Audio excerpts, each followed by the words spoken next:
What's up, y'all? Matthew Challenge, day 10. We made it to day 10. Wow. Matthew chapter 10, verse 1. It says, "And when he had called his 12 disciples to him, he gave them power over unclean spirits to cast them out and to heal all kinds of sickness and all kinds of diseases." Now, this is Jesus calling his 12 disciples to himself. And when he called them to himself, he gave them power. It said that they had power to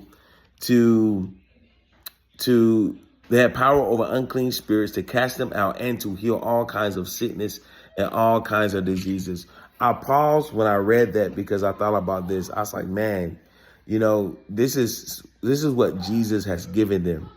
But it doesn't talk about how they felt, right? It doesn't talk about how they felt about it. It doesn't say they felt like they got power. They felt like they could have power over unclean spirits, to heal the sick, to cast out demons and all that. So it's like what they felt, it didn't matter over what is true, right? Sometimes I feel like we can feel inadequate in what God has called us to do. We could feel inadequate in what God wants us to do. But the way that we feel doesn't change the requirement of obedience. It doesn't change the capacity that God has already given us to obey the command, to obey the instructions that he has laid out before us. And so I paused right there because I was like, man, it doesn't matter how you feel. It doesn't matter how you feel.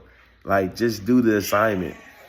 And so also in that verse, it talked about, that there's going to be persecution.